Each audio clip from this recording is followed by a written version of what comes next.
Kasama natin si Idol Motovlog, siya yung magdi-demo sa atin kung paano magkasa ng transmission. Ayan, so dito tayo muna. Yan, sa input shop. Nandito sa input shop. So, pag nabuno, tatanggal, walang ibang ibabalik dyan. So, unahin natin tong washer. Yan o, yung washer na yan o. Lagay natin dito. Tapos, susunod natin to. Yan, ganyan lang paglagay niyan. Tapos ito. Ito naman, wala namang baliktaran to eh. Ay, lagay natin. Tapos ito yung washer niya na sinasabi ko na makapal siya pero maiksi. Hindi siya ganun kalapad. Yan, ito yung sa input shop niya. Tapos pagdating naman dito sa output niya, paglagay naman ito, nakikita niyo na mapapansin niyo yan, yung 5 na yan malapad. Pagdating dito sa ilalim, 6. 'Di ba? 1, 2, 3, 4, 5, 6. Ito 5. So ang ilalagay niyo diyan yung 5 sa ibabaw. Baka kasi magkabaligtad eh. Walang washer yun, walang washer. Wala siyang washer yan. Baka kasi magkabaligtad eh. Pasok pa naman, ano? Pasok pa naman siya. Kaya lang, pagpasok niya yung pag ganun, paglagay niyo sa shift drum, hindi rin, wala papasok na kambya. Oo nga. Diba? So, yan, yung 5 na yan, kailangan na sa ibabaw yan. Ay, ganun lang pala yun. Yan. Tapos, ito, Bushing. busing. Yan. Ganyan lang naman yan. May mga butas din kasi daanan ng langis yan. Tapos ito, yan, malalim. Malalim, di ba? Dito sa ibabaw, halos pantay lang. So, ganun na sa paglagay, pantay sa ibabaw. Tapos, ito yung manipis na washer na medyo malapad. Dito yun siya sa output shop. Yun. Okay, ito. Tapos, lagay natin siya dito sa mismong makina.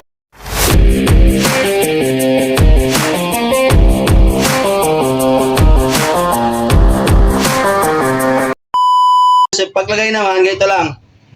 Ganyan, di ba? Lagay nyo lang siya pa ganyan. Parang baliktaran lang siya, salpak lang siya pa ganyan. Tapos lagay nyo pa ganyan, kahit bitawan nyo yung isa niyan, paglagay, bitawan nyo yung isa, okay lang yan. Yan.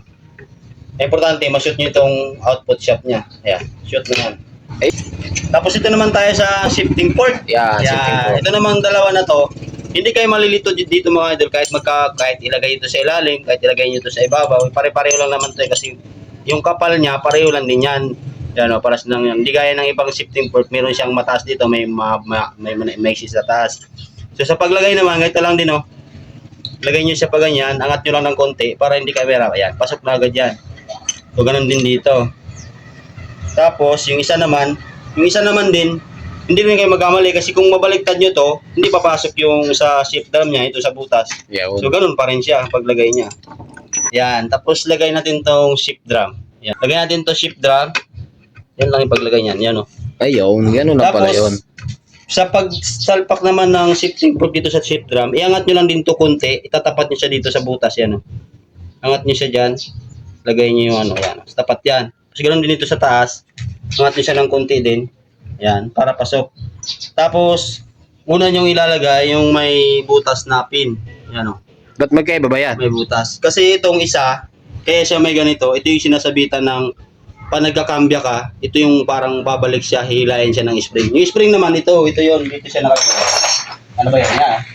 Yan. Yun. Kasi dito yan siya. Diba? Ngayon, lagay natin muna, ito, yung maiksi, na walang nakausli. Yan, lagay natin. Mabilis lang to. Tapos ito, lagay din natin to. Ganun din, angat nyo rin to ng konti. Yan, angat nyo rin yan, dito yan sa taas. Yan. Tapos pasok nyo dito. Ay, simple lang pala yun. Diba? Pasok na. Siyempre, lalagyan mo natin langis para lumambot-lambot. Masarap ang pasok. Tapos, bago nyo siya takpan, i-check nyo muna kung papasok lahat yung gambya. Kasi ito naman, hindi mahirap i-check to dito kasi wala namang spring to na pag ginalaw nyo to, aangat yung pin. Walang mga spring yan eh. Yan o. Pag, yan, permera. Yan, ganun lang o. Pasok. Kailangan, pasok lahat. Yan. So, ganun lang mga idol. Yan. So, lagay na natin. Lagay na natin yan ngayon. Ito yung tinatawag na sintro gasket.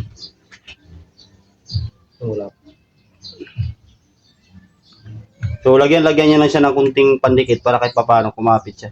Para pagka yun nilagay niyo na siya sa ano, nilagay niyo na yung pinaka-cover niya. Yun na. Yan. Tapos, sunod natin ang gunyal. Ay.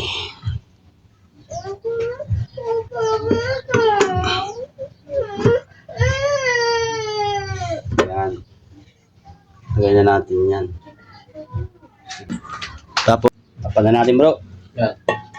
O yan mga bro, pagka talaga nyo yung sigon yan, pwede na natin takpan yan. Hindi na natin nalinisan ng ayos mga bro kasi grabe dikit na dikit oh.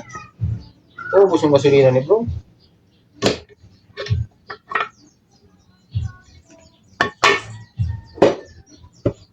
Ay tunay na tunay na.